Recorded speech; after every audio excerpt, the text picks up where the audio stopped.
Gandang araw po mga kabayan. Nandito po muli tayo para mapagbigay ng kahit kaunting update para po sa mga kababayan natin na babalik po sa Qatar o mga kababayan natin na papasok pa lamang po sa Qatar. Ito po ang kanilang mga latest update na ginawa po ng Qatar na effective po ito noong Wednesday, December 1, 2021, 6 PM.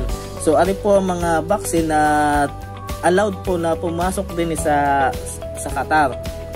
Sa ating mga kababayan na may ganitong vaccine, maaari po kayong makapasok din Mayroon po tayong important notes para sa mga kababayan natin na papasok din sa Qatar at saka sa mga kababayan natin na babalik po sa Qatar galing sa kanilang bakasyon. So ito po ang mga important notes na dapat nating tandaan. A positive serology antibody test pre-travel is a mandatory in individual with 2 doses of a conditionally approved vaccine, with the validity of the test being 30 days. If the traveler is unavailable to take the test in the country of departure or the test result appear negative, the traveler must undergo quarantine for 7 days. Fully vaccinated travelers must immediately take a PCR test upon arrival in the country in one of the designated place. Sa mga kababayan naman natin na fully vaccinated, kailangan po nilang kumuha agad ng PCR test upon arrival sa bansang ito, sa mga designated area po. With regard to unvaccinated travelers, their health status in the ATRAS apps will automatically change to yellow upon arrival in the state of Qatar due to the necessity of being subject to quarantine. So, kung kayo po ay pagpasok niyo po din sa Qatar, sa mga travelers po natin na unvaccinated, ay mag-a-appear po sa inyong ATRAS ay yellow po dahil kayo po ay papasok pa lamang po sa quarantine. Pag lumabas na po ang result nyo sa inyong swab test, tapos negative naman po, automatic naman po siyang magiging kulay green. Travelers should not go to work or mix with other until the PCR test result is out. So sa mga kababayan nating mga galing bakasyon, ay hintayin muna po nila ang result ng PCR test bago po sila lumabas sa kanilang quarantine o sa home quarantine nila. Policies for those coming from green list country. Group A citizens, GCC citizens and residents of Qatar. Group A citizens and residents of Qatar. Quarantine policy. Travelers who are fully vaccinated inside or outside Qatar by a vaccine approved by the Ministry of Public Health who are or who have a conditionally approved vaccine or who have the recovered from COVID-19 inside Qatar in 14 days have passed from the date of recovery. So sa test policy po nila, before arrival, these travelers are exempted from requiring a negative PCR test result within 72 hours before arrival in Qatar. Passenger with the conditionally certified vaccine must perform a serology antibody test before arriving in Qatar. And if the passenger is unavailable to take this test in the country of departure, the passenger must undergo home quarantine for 7 days. After arrival, the following categories of traveler must perform a PCR test within 36 hours of arriving in Qatar as follows. Everyone aged 12 years old and older, children 4 years and older accompanying one or both their parents who are fully vaccinated, children aged 3 years old and below. PCR test can be done at Primary Health Care Corporation Health Center, private clinic or hospital licensed by the Ministry of Public Health to conduct this test. So, number 2 po tayo mga kabayan, travelers who are not vaccinated. This group will be subject to home quarantine for 7 days upon arrival in the country. Before arrival, undergo a PCR test with a negative result 72 hours before arrival to Qatar. After arrival, a PCR test is required on the 6th day of quarantine of the individual will be released in the 7th day in the result of the COVID-19 test is negative. PCR test can be done at a primary healthcare corporation, health center, private clinic, or hospital licensed by the Ministry of Public Health to conduct this test. So ito lang po yung mga allowed na pwede kayong magpa-PCR test din po sa Qatar. Ito pong mga nabanggit na are. Para naman po sa GCC citizens, ito po ang kanilang quarantine policy. Number 1, travelers who are fully vaccinated inside or outside of Qatar by a vaccine approved by Ministry of Public Health, or who have a conditionally approved vaccine, or who have recovered from COVID-19 with GCC country in 14 days have passed from the date of recovery, provided that one dose of a MOPH approved vaccine has been given.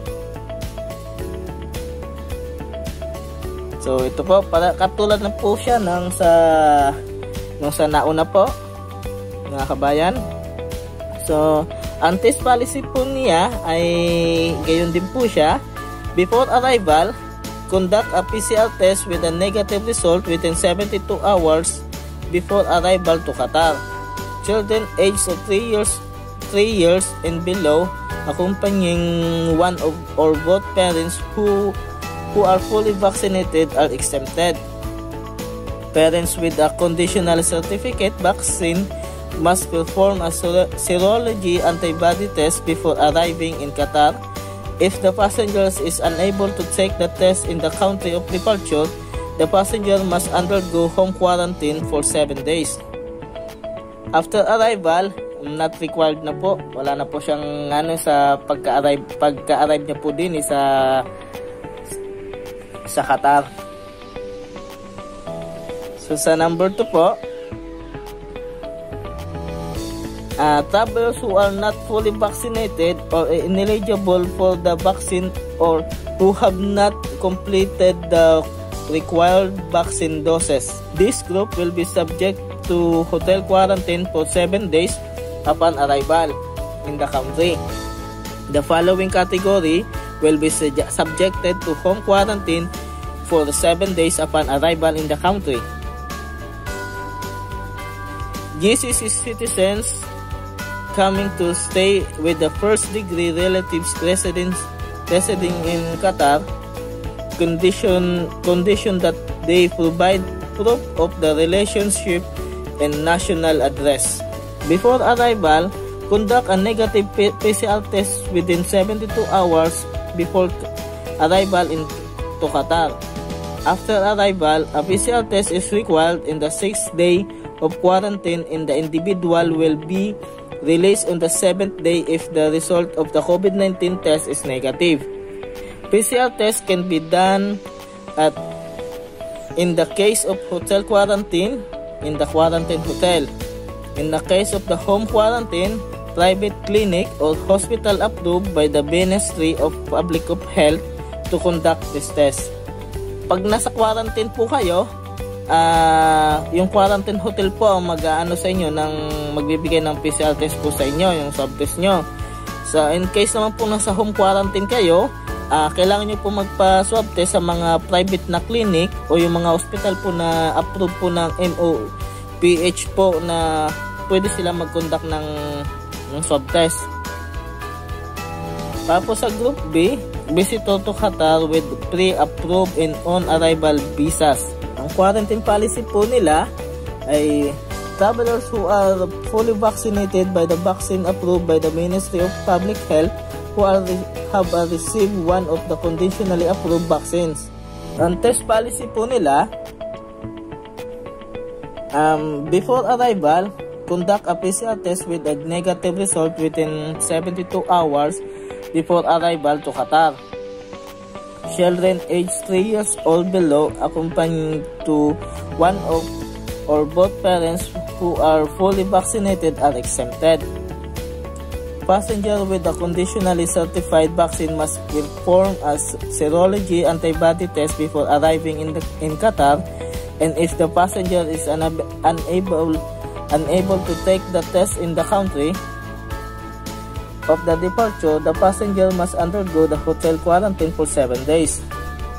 After arrival po niya, wala na po, not required po siya. So yun lang po mga kailangan nila.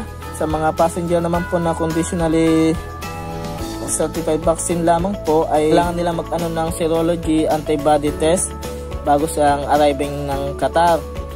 Pag wala naman po ay 7 days ang kanilang quarantine.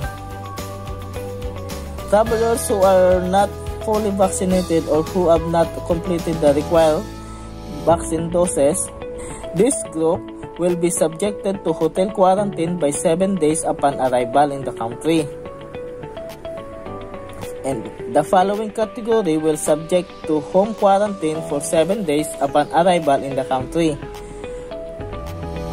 Travelers with pre-issued family visa to visit one of their first-degree relative residents in Qatar, provide proof of the relationship and national address data.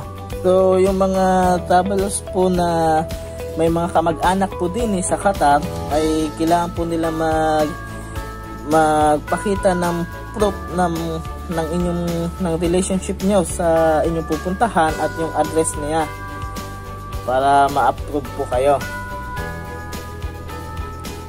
So before arrival po, conduct a negative PCR test with 72 hours before arrival to Qatar. After arrival, a PCR test is required. A 6 day of quarantine, and the individual will be released of the 7th day in the result of the COVID-19 test is negative.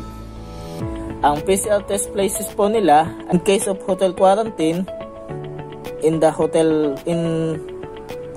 quarantine hotel. In the case of home quarantine naman po, private clinic or hospital approved by the Ministry of Public of Health to conduct this test. Ito naman po ang policies for the coming from the red list country. Quarantine policy. Travelers who are fully vaccinated inside out or outside of Qatar by vaccine approved by Ministry of Public of Health, who have a conditionally approved vaccine or who have recovered from COVID-19 inside Qatar and 14 days have passed for the date of the recovery, the following categories will be exempted from the home quarantine upon the arrival in the country after a negative PCR test result appear. So, ito po yon sa mga travelers po na fully vaccinated na nasa galing po sa red list country. Tapos before arrival po, conduct a PCR test with the negative result with 72 hours before arrival to Qatar. Passenger with conditionally certified vaccine must perform a serology antibody test before arriving in Qatar, and if the passenger is unable to take this test in the country of departure, the passenger must undergo the home quarantine. Natulad din po doon sa green list po natin.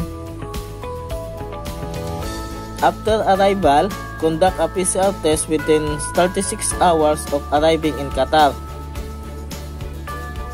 Tapos ang place po na pwedeng kukunin ang PCR test na ay sa Primary Healthcare Corporation, Health Center, private clinic or hospital licensed by the Ministry of Public of Health to conduct the test.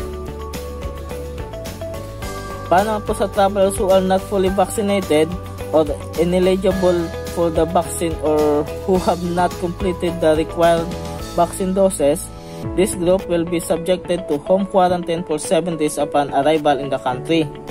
So automatic po siya na 7 days quarantine po siya. Before arrival, conduct a PCR test with negative result within 72 hours before arrival to Qatar. After arrival, a PCR test is required on the 6th day of quarantine and the individual will be released in the 7th day and the result of COVID-19 test is negative. Doon po nila kukuhanin ang kanilang PCR test sa Primary Healthcare Corporation Health Center, private clinic or hospital licensed by the Ministry of Public Health to conduct this test. Ari naman po ang sa number 2 sa GCC citizens. Travelers who are fully vaccinated inside or outside of Qatar by vaccine approved by Ministry of Public Health or who have a conditionally approved vaccine or who have recovered from COVID-19 within a GCC country in 14 days have passed from the date of recovery, provided that the one of the MOPH approved vaccine has been given. These travelers will be subjected to hotel quarantine for 2 days upon arrival in the country. So pagkadating nyo lang po sa Qatar, automatic po kayo talaga na hotel quarantine for 2 days. Before arrival, conduct a PCR test with a negative result with 72 hours before arrival to Qatar.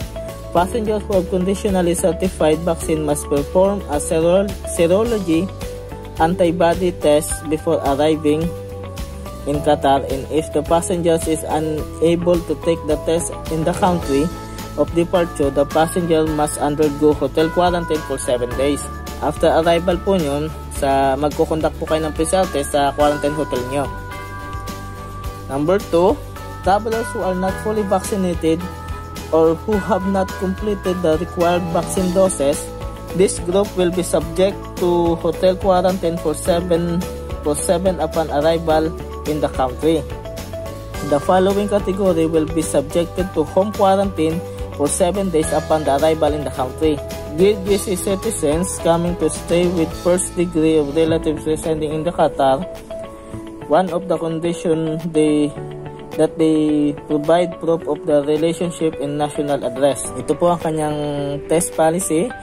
Before arrival, conduct a negative PCR test within 72 hours arrival to Qatar. After arrival, a PCR test is required on the 6th day of quarantine, and individual will be released in the 7th day if the result of the COVID-19 test is negative. PCR test po kayo pag nasa home quarantine po kayo, private clinic or hospital approved by Ministry of Public Health to conduct the test. Kung nasa quarantine naman po kayo ay yung sa quarantine hotel po. Para naman po sa mga visitor ng Qatar na pre-approved and on arrival visas, ito po ang quarantine policy nila. Travelers who are fully vaccinated by the vaccine approved by Ministry of Public Health or conditionally approved vaccine, the following categories will be subjected to hotel quarantine for 2 days upon arrival in the country. Ito naman po ang kanilang test policy. Before arrival, conduct the negative PCR test within 72 hours before arrival to Qatar. So, lagi pong may conduct ng negative PCR test within 72 hours before ng arrival. So, mga kababayan, ito po ang ating tatandaan lagi na bago tayo pumasok din sa Qatar, may dala na po tayong PCR test na 72 hours bago tayo lumapag din sa Qatar.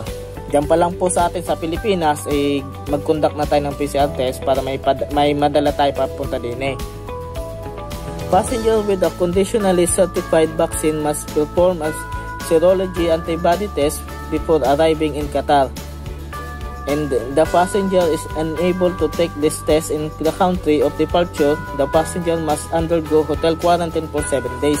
After arrival, conduct a PCR test at the quarantine hotel. So, sa number 2, travelers who are not fully vaccinated or who have not completed the required vaccine doses, this group will be subjected to hotel quarantine for 7 days upon arrival in the country. The following category will be subject to home quarantine for 7 days upon arrival in the country. Travelers with pre-issue family visas to visit one of their first-degree relatives residing in Qatar. Before arrival, conduct a negative PCR test within 72 hours before arrival to Qatar. After arrival, A PCR test is required on the 6th day of quarantine and the individual will be released in the 7th day if the result of the COVID-19 test is negative. Ang lugar naman po na pwede nilang kuhanan ng PCR test ay sa if nasa home quarantine po kayo, yung mga private clinic lang po at hospital na approve po ng Ministry of Public Health to conduct this test, and pag nasa quarantine po kayo, yung quarantine hotel po. Ito naman po ang policy for those coming from the exceptional red list country. So, para sa mga citizens po din fully vaccinated travelers, these travelers will be subject to a home quarantine for 2 days upon arrival in the country. So sa mga kababayan po natin, kasi ang Pilipinas po ay kabilang po sa exceptional red list po ng Qatar, ito po yung mga quarantine policy natin sa mga kababayan na papasok din sa Qatar, mga galing sa bakasyon at mga bagong pasok pa lamang. Ang test policy po ay before arrival, conduct a negative PCR test within 72 hours before arrival to Qatar. So yun po ang kailangan mga kabayan Tatandaan nyo lagi, magdadala kayo ng PCR test pagpapasok kayo din sa Qatar. Diyan pa lamang po sa Pinas ay kumuha na po kayo ng PCR test. After arrival, conduct a PCR test within 36 hours of the arriving in Qatar. So pag-arrive nyo po sa Qatar, mag-PCR test pa po kayo after ng 36 hours. So it means isang araw at kalahati bago kayo magpa-PCR test po ulit. Ang lugar po na pwedeng magkumuha ng PCR test ay sa mga primary healthcare corporation, health center, o private clinic or hospital licensed by the Ministry of Public Health to conduct this test. Yan po mga pwede kayong kumuha ng PCR test. Para sa mga kababayan naman po natin na unvaccinated travelers, these travelers will be subjected to home quarantine for 7 days upon arrival in the country. Before arrival, conduct a negative PCR test within 72 hours before arrival to Qatar. After arrival, a PCR test is required on the 6th day of quarantine and the individual will be released on the 7th day if the result of the COVID-19 test is negative. Tapos yun pa rin po, pares lang po kung saan kayo pwedeng kumuha ng PCR test nyo. So para sa mga residents of Qatar and GCC citizens, ari naman po ang mga quarantine policy nyo. Fully vaccinated travelers, these travelers will be subject to hotel quarantine for 2 days upon arrival in Qatar. Before arrival, conduct a negative PCR test within 72 hours before arrival to Qatar. After arrival, the PCR test will be done on the first day of the quarantine hotel after arrival. Unvaccinated travelers, these travelers will be subjected to hotel quarantine for 7 days upon arrival in Qatar. Before arrival niya po, conduct a negative PCR test within 72 hours before arrival to Qatar. After arrival, a PCR test is required on the 6th day of quarantine and the individual will be released on the 7th day if the result of COVID-19 test is negative. So yun po. Sa quarantine na po ang PCR test niya. Ari naman po para sa mga visitor po ng Qatar. So para sa mga fully vaccinated travelers po, gayon din po siya, 2 days po. Conduct the negative PCR test po na 72 hours. Tapos PCR test will be done on the first day of the quarantine hotel after arrival. Unvaccinated travelers, entry is not allowed. Mga kabayan, ari naman po ang COVID-19 test cost. Kung magkakano po ang magagastos natin sa pagpapa-PCR test po. At ito po, PCR test, 160 riyal, na rapid antigen, 50 riyal po siya. Serology antibody test, 50 riyal. So yun po mga babayaran natin pag tayo nagpag-contact ng COVID-19 test. Hanggang dito na lang po ang kaya kong maibigay na update para sa inyo. Sana po'y ako po'y nakapagbigay ng kahit kaunting tulong o update para sa mga nangangailangan na mga kababayan natin na pabalik ng Qatar. Papasok pa lamang po mga kababayan na papasok pa lamang po sa Qatar. Sana po'y nakatulong po ako sa inyo. Ari naman po'y sa aking mga research lamang po at gusto ko po makatulong para sa ating mga kababayan na nangangailangan po ng tulong natin. Maraming salamat po sa mga sumusuporta po sa aking channel na ito. Hanggang sa susunod na vlog po ulit natin gagawin at mga topic na makakatulong po sa ating mga kababayan na naghahanap po ng mga sagot sa kanilang mga katanungan. Maraming salamat po muli. Hanggang sa susunod na lang muling vlog natin. Bye!